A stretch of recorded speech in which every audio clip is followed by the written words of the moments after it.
Vamos a hablar acerca de las familias reconstruidas. ¿Qué queremos decir con una familia reconstruida o una familia mixta? La idea es cuando se forma una familia con miembros de otras familias. Son las familias que se forman después de un divorcio o con lo que conocemos como segundas nupcias o cuando uno de los cónyuges ya tiene hijos de una relación previa.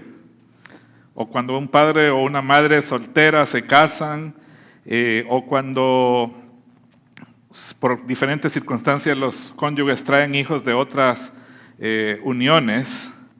¿Cómo reconstruir una familia? Y por eso le llamamos la familia reconstruida. Ahora, es un tema difícil, es un tema muy delicado, no se puede generalizar, cada caso es individual, independiente.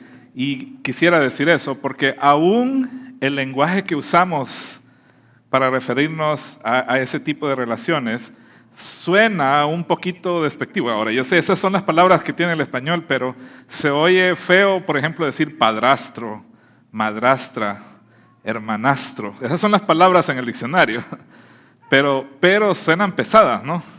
Ahora, la pregunta ¿es posible reconstruir un hogar? ¿Es posible reconstruir una familia? La respuesta es sí, pero no es para cualquiera. Es un llamado muy especial porque hemos estado viendo toda esta mañana, el propósito de Dios para la familia, desde el mero inicio que comenzamos, es que la gloria sea para Dios. Y la Biblia dice que independientemente de nuestro pasado, cuando venimos a Cristo, somos hechos nuevas criaturas. Las cosas viejas pasaron, aquí todas son hechas nuevas, dice la Escritura. Y nuestro Dios es un Dios que se especializa en las segundas oportunidades. Y desde esa perspectiva, todos los que estamos aquí en esta tarde somos testigos de eso, porque solo basta pensar cómo éramos antes de conocer a Cristo. Y Dios ha tenido misericordia de nosotros y nos rescató y nos dio una nueva vida. Y por eso creo yo que es posible reconstruir una familia, pero es un trabajo que es delicado y que va a requerir paciencia y también va a requerir paciencia y después de mucho tiempo va a seguir requiriendo paciencia. ¿Entienden lo que estoy diciendo? Pero hay más que eso. El camino no va a ser fácil. Quizá la mejor manera en la que yo lo podría ilustrar es haciendo una alegoría. Yo sé que nosotros predicamos la Biblia expositivamente y vamos a lo que el texto dice. Pero creo que en este caso vale la pena hacer una alegoría entre cómo era la nación de Israel esclavos en Egipto y dónde los llevó Dios a la tierra prometida. No fue un camino fácil. Hubo persecución, hubo pleitos entre ellos, hubo murmuraciones, tuvieron que andar vagando en un desierto por mucho tiempo, pero al final llegaron a la tierra prometida. Otra vez, usando la alegoría, la familia reconstruida, un hogar estable donde la gloria es para el Señor sería como la tierra prometida. Pero el camino para llegar ahí, especialmente para las familias reconstruidas, no será nada fácil. Se trata de dejarnos guiar por Dios. Esa fue la clave para la nación de Israel. Cada vez que ellos obedecían a Dios, las cosas iban bien. Cuando empezaban a actuar en base a sus emociones, no, que estaba mejor la comida allá en Egipto, que ni agua hay para tomar aquí, entonces las cosas iban mal. Entonces parte del consejo es dejarse guiar por Dios. Si nos dejamos guiar por Dios se puede lograr. Se trata de detener ese ciclo destructivo de divorcios que hay en nuestra cultura. Tristemente, el porcentaje de divorcios fuera de la iglesia como dentro de la iglesia es el mismo. Tristemente no hay ninguna diferencia.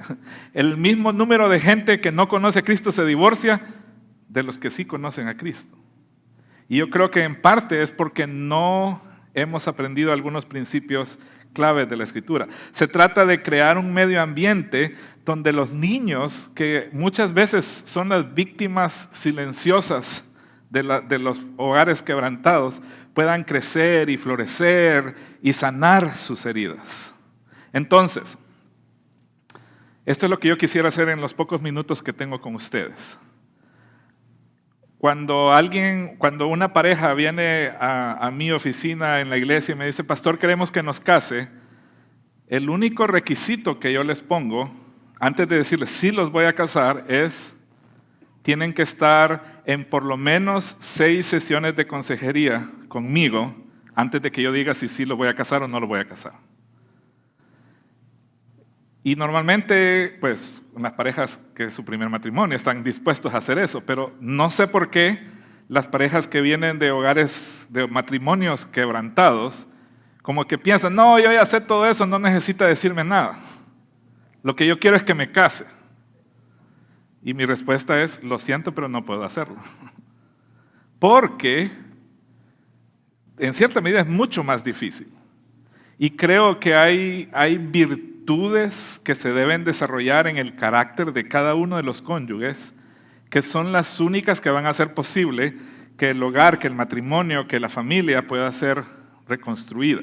Entonces, otra vez, no tenemos tiempo para ir y explicar cada uno de los pasajes que voy a usar varios pasajes, pero quiero resaltar algunas virtudes de carácter que todos los hijos de Dios debemos desarrollar, pero pensando en este contexto, los dos, el esposo y la esposa, o el futuro esposo y la futura esposa, deben desarrollar si quieren tener éxito, porque la situación se vuelve bien difícil.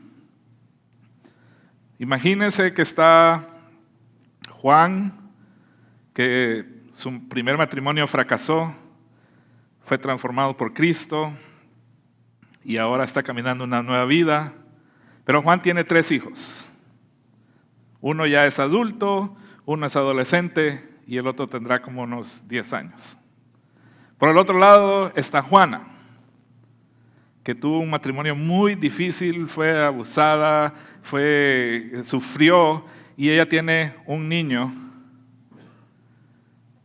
Y de repente Juan y Juana se casan, y entonces por las situaciones de la vida, el niño de ella está viviendo con ella, y 2 de los hijos de él están viviendo con ellos, y de repente nace Juanito.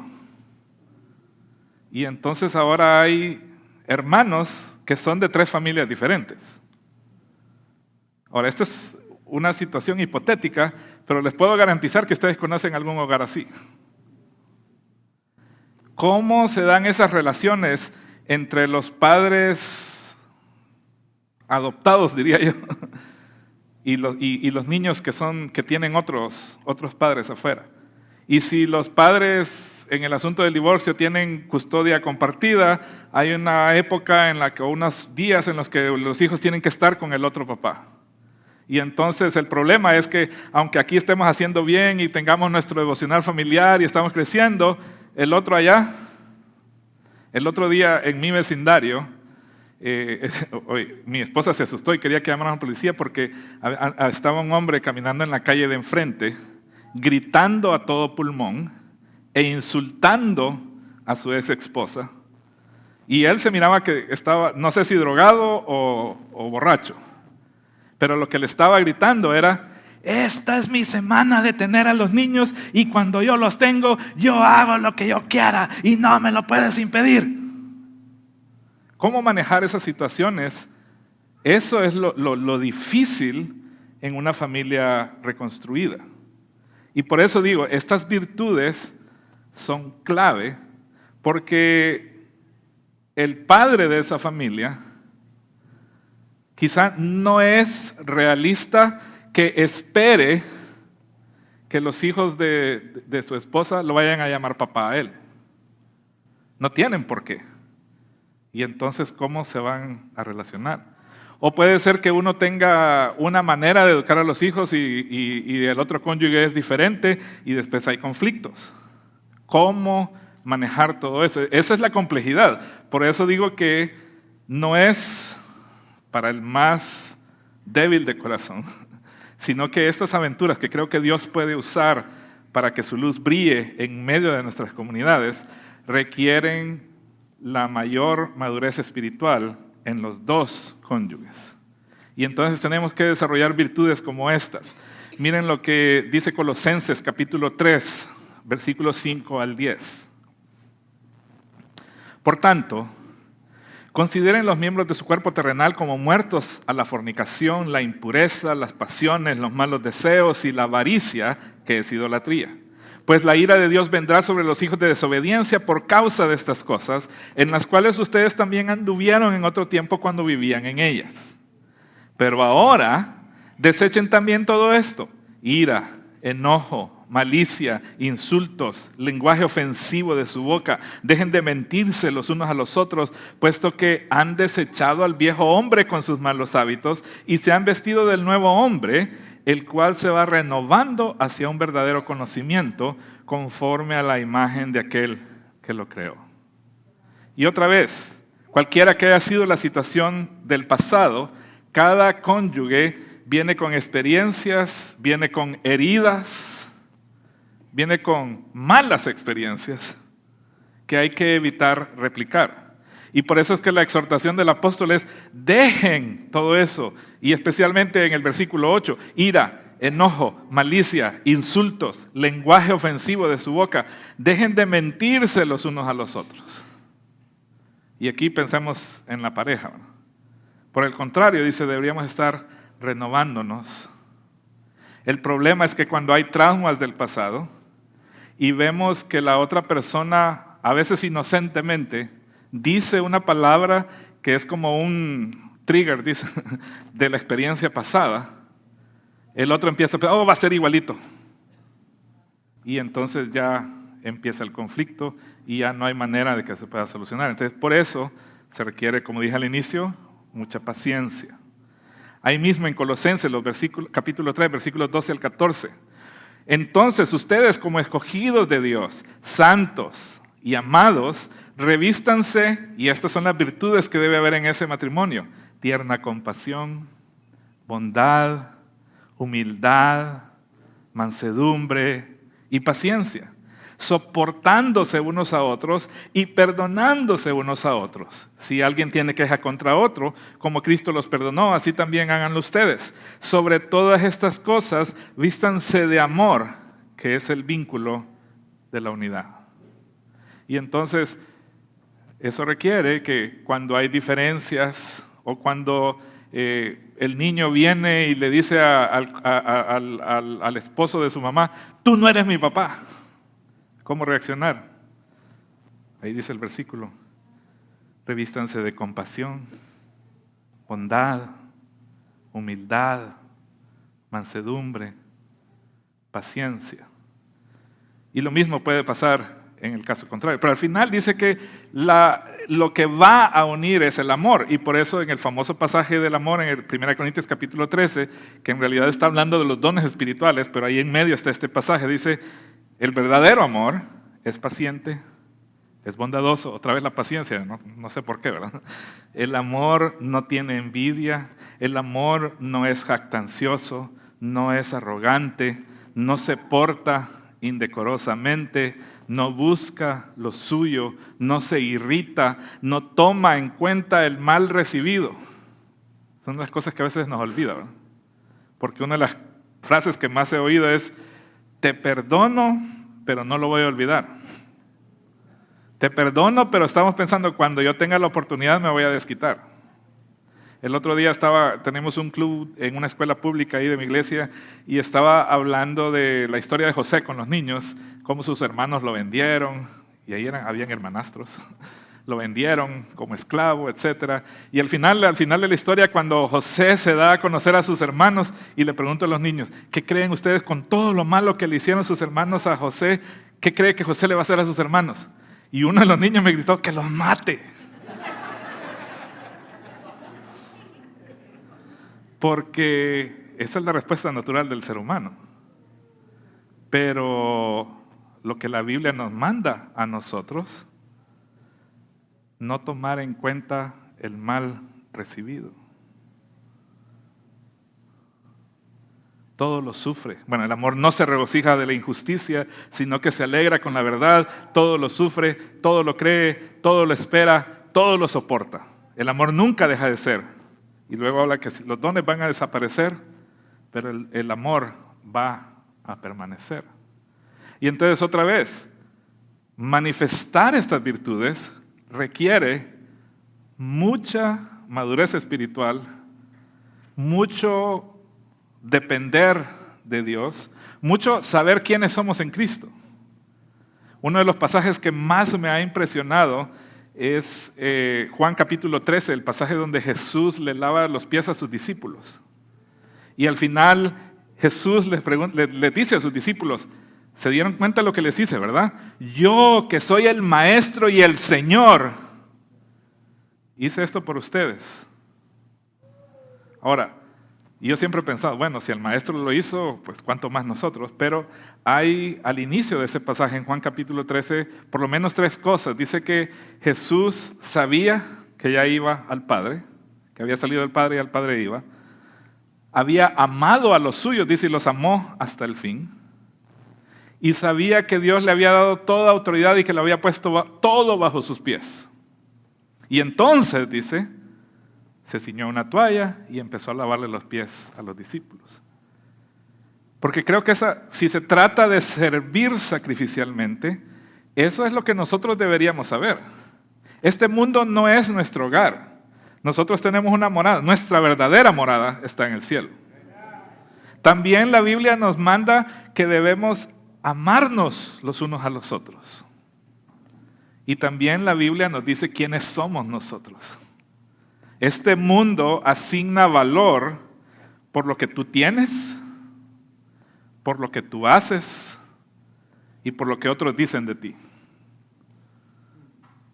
El otro día estaba hablando de las redes sociales, una foto de cómo son las granjas, así les llaman, granjas de likes para las posts. Y todos los influencers contratan servicios y era un salón quizá el doble de grande de este, lleno de atriles como estos y cada uno con un teléfono. Y entonces esos influencers que tienen miles, a veces millones de likes, contratan servicios como esos para que al mismo tiempo en todos esos teléfonos corran el video que ellos pusieron, solo para que se mire que tienen un montón de likes. Porque ellos viven de lo que otros dicen de ellos. Y si no, pues salimos al estacionamiento y vemos los carros que están ahí y basamos a veces el valor de la persona en el carro que anda manejando. Y si no, pues el puesto que tiene en el trabajo. Pero Jesús le dijo a sus discípulos, entre nosotros, entre ustedes no va a ser así. Y entonces creo que vale la pena que sepamos realmente quiénes somos nosotros. En Cristo. No éramos nada, pero hemos sido redimidos por la sangre de Jesús. Y por eso Él nos dio el enorme privilegio de ser llamados hijos de Dios. Y no solo hijos, sino que también herederos. Y no solo herederos, sino que con una garantía que se llama el Espíritu Santo. Y entonces mi valor no depende de lo que yo tengo, de lo que yo hago o de lo que otros dicen de mí. Mi valor depende del que me creó y me salvó y me rescató. Si yo me lleno de ese conocimiento, eso me va a dar la paciencia y el amor y la bondad suficiente para poder lidiar con todas esas dificultades que van a venir en el matrimonio que se está tratando de reconstruir. Miren lo que dice Filipenses capítulo 4, versículos 8 y 9. Por lo demás, hermanos, todo lo verdadero, todo lo digno, todo lo justo, todo lo puro, todo lo amable, todo lo honorable, si hay alguna virtud o algo que merece elogio, en esto mediten. ¿Y qué hacemos nosotros?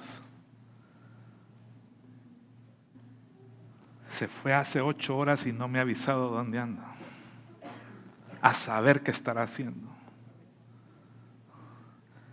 Y el pobre cuate que no ha parado de trabajar y no ha parado, ni lonche ha podido tener. Y la otra persona no me ha llamado, en algo anda metido esto. Alguien estaba diciendo también ahí, le pone password al teléfono para que yo no me dé cuenta de lo que está haciendo. Y con esos pensamientos se llenan la mente. ¿Y qué va a pasar cuando se vean? Aquel viene cansado del trabajo y lo que lo recibe en la casa es, ¿dónde andabas?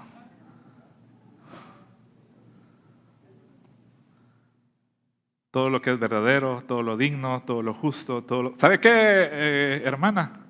Póngase a pensar que viene tarde porque pasó por la tienda para comprarle flores. Si no le lleva flores, es ya otra historia. Y empieza otra vez el pleito. Pero aprendamos a pensar de la manera correcta.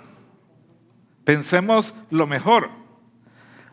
Una de las películas que le gustan a mis hijos son las de Spider-Man, y ahí hay la actriz de ahí, la frase preferida de ella es: espera que te decepcionen, así no te llevarás tantas decepciones. Pero esa no es la manera que la Biblia nos dice que pensemos. Dice que debemos pensar y esperar lo mejor. De eso debemos llenar nuestra mente. Termina el apóstol Pablo diciendo ahí: lo que también has aprendido y recibido y oído y visto, esto practiquen, y el Dios de paz estará con ustedes. Y el asunto es que todo esto que yo estoy mencionando ahorita, lo sabemos. Pero a la hora de la hora, se nos olvida. Y por eso es que Pablo dice: lo que han aprendido y recibido y oído, y ahí está la parte del ejemplo del líder también, y visto en mí, eso practiquen. Y el Dios de paz estará con ustedes. Y entonces, otra vez, yo creo que no estoy compartiendo ningún principio nuevo. Todo esto lo hemos escuchado en el pasado. Pero la clave está en ponerlo en práctica. Y el último versículo que quería compartir es también súper conocido, el fruto del Espíritu, Gálatas capítulo 5, versículos 22 y 23. Pero el fruto del Espíritu es amor, gozo, paz, paciencia, benignidad, bondad, fidelidad, mansedumbre, dominio propio. Contra tales cosas no hay ley, dice el apóstol Pablo. Cuando hay discusiones acerca de cómo criar a los hijos, y aquí en algunos casos es los míos, los tuyos y los nuestros, así de complicado puede ser, ¿qué se requiere ahí? Mucha paciencia, bondad, dominio propio, amor, mansedumbre. Compasión para ser sensibles cuando a veces la mamá se siente entre la espada y la pared entre sus hijos y su esposo, porque hay conflicto entre ellos. Compasión, bondad, paciencia. Paciencia para tratar a ese hijastro que ha dejado bien claro que tú no eres su padre o que tú no eres su madre. ¿Cómo ministrarlos a ellos y cómo lograr que haya armonía en el hogar? Ese es el desafío. Así que recuerden, no es fácil y va a tomar tiempo. Como dije al inicio, no esperen que los hijos de su cónyuge le llamen a usted papá o mamá. Quizás nunca lo van a hacer, pero eso no debería ser impedimento para que usted los ame por igual. Hay que aprender a amarlos y a incluirlos en la familia. También hay que enseñarle a los, no me gusta usar esa palabra, pero es la única que hay, hermanastros, a tratarse entre ellos con paciencia, con paciencia, con paciencia y con flexibilidad. Así que el consejo con el que me gustaría dejarles esta tarde es: tengan paciencia. Cultiven estas virtudes de las que hemos hablado. Hagan actividades juntos para acercarse como familia. Hagan un mapa de familia para que sepan quién es quién y cuáles son las relaciones y si hay alguna relación en particular que hay que tratar de fortalecer más. El camino no va a ser fácil, pero les espera la tierra prometida. Hay algunos recursos que me gustaría compartir con ustedes. El mejor que he encontrado, lastimosamente, no está en español. Y es de un ministerio de este señor que se llama Ron Deal. Este libro se llama Preparing to Blend. y es el equivalente de consejería prematrimonial para matrimonios mixtos o familias. Entonces la idea es que antes de casarse estudien este. Si ya están casados, hay uno similar, no recuerdo el título ahorita, pero es del mismo autor, y todo es un ministerio que se llama Smart Step Families, y así es el sitio web, smartstepfamilies.com, y ahí van a encontrar artículos y consejos, cómo los padres pueden tratar con los hijos de otro matrimonio, etcétera. Y eso creo, si alguien necesita eso, y otra vez, cada caso es particular, no se puede generalizar. Gracias a Dios, confío, porque los conozco, en la habilidad de cada uno de los pastores que estamos aquí representados de nuestras iglesias, hacer que su pastor pida consejo. No crea que porque ya tuvo experiencia en otro matrimonio, le va a ir bien en este, porque el otro terminó mal, o sea que la experiencia no sirvió. Busque la dirección de Dios y esfuércese, porque no será trabajo fácil. Oremos solo para terminar. Soberano Dios, gracias por ese privilegio que tú nos das, no solo de haber experimentado la salvación, sino también de ser reflejo de tu amor y de tu carácter a otros. Y al pensar en matrimonios que estén pasando por esta situación, en el nombre poderoso de tu Hijo Jesús, yo quiero pedirte que tú nos des la paciencia y el amor para que realmente ese matrimonio sea un matrimonio que te honre y te glorifique a ti. Nos encomendamos a ti en el nombre poderoso de tu Hijo Jesús. Amén.